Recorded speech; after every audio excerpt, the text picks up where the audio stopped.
आज की कहानी का शीर्षक है सुख क्या है। शहर की सबसे ऊंची इमारत की 10वीं मंजिल पर एक आदमी खड़ा था। नाम था अमित। नीचे सड़क पर गाड़ियां भाग रही थी। लोग मोबाइल पर बात करते हुए चल रहे थे। कहीं हंसी थी, कहीं गुस्सा। लेकिन उस ऊंचाई पर खड़ा अमित बिल्कुल खामोश था। उसके पास सब कुछ था। अच्छी नौकरी, बड़ा फ्लैट, महंगी कार, ब्रांडेड कपड़े, सोशल मीडिया पर हजारों फॉलोअर्स। फिर भी उसके मन में एक ही सवाल घूम रहा था, अगर मेरे पास सब कुछ है तो मैं खुश क्यों नहीं हूं। रात को अमित देर से घर लौटा। डाइनिंग टेबल पर खाना रखा था, लेकिन उसे भूख नहीं लगी। टीवी चालू किया, चैनल बदलता रहा। मोबाइल उठाया, नोटिफिकेशन थे, पर कोई अपनापन नहीं। अचानक उसने आईने में खुद को देखा। चेहरा थका हुआ, आंखों में अजीब सी खाली जगह। वो खुद से बुदबुदाया, सुख क्या होता है और मिलता कहाँ है। उसी रात उसे नींद नहीं आई।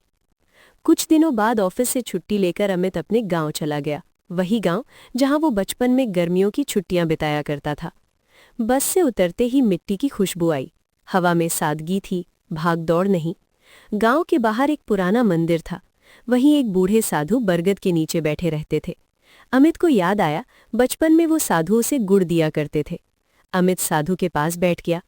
साधु ने मुस्कुराकर पूछा, बड़े आदमी बन गए हो बेटा, खुश हो? ये सवाल सीधे दिल में लगा।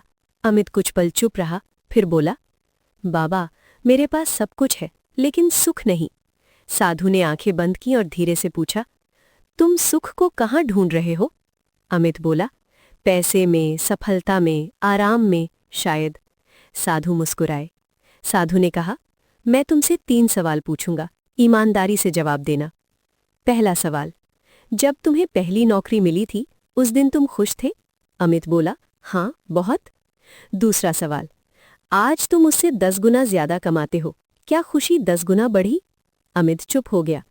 तीसरा सवाल, जो चीज तुम्हें खुशी देती थी, क्या आज भी वही चीज तुम्हें खुशी देती है? अमित की आंखें भर आईं। साधु बोले, बेटा, तुमने सुख को मंजिल बना लिया, जबकि सुख तो रास्ते में मिलने वाली अनुभूति है। हम सोचते हैं जब ये मिल जाएगा तब खुश होंगे, लेकिन जब वो मिल जाता है तो हम अगला लक्ष्य बना लेते हैं। साधु ने पास खेल रहे बच्चों की ओर इशारा किया। बच्चे मिट्टी से घर बना रहे थे, हंस रहे थे। देखो उन्हें, साधु बोले, ना पैसे हैं, ना प्लान, ना भविष्य की चिंता, फिर भी चेहरे पर खुशी है। क्यों?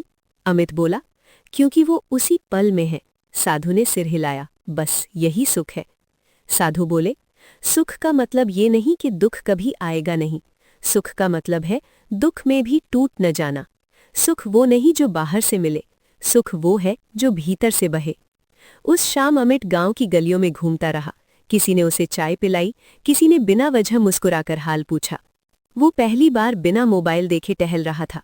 उसे याद आया, माँ के हाथ का खाना, पिता की चुपचाप दी गई सलाह, दोस्तों की बेवजह की हंसी।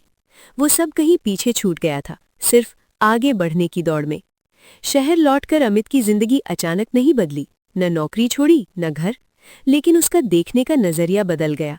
अब वो खाना खाते वक्त फोन नहीं देखता, माँ बाप को समय देता, छोटी बातों में खुशी ढूंढता, खुद से रोज पूछता, आज मैं सच में जिया या सिर्फ दौड़ा? एक दिन अमित ने डायरी में लिखा, सुख कोई वस्तु नहीं जिसे पाया जाए, सुख एक अवस्था है जिसे जिया जाए। अगर आप भी पूछ रहे हैं कि सुख क्या है, तो जवाब शायद यही है, सुख वो क्षण है जब आप जो है, जहां है, जैसे है, उसे स्वीकार कर लेते हैं। क्योंकि जिस दिन और चाहिए की आवाज शांत हो जाती है, उसी दिन सुख बोलना शुरू करता है।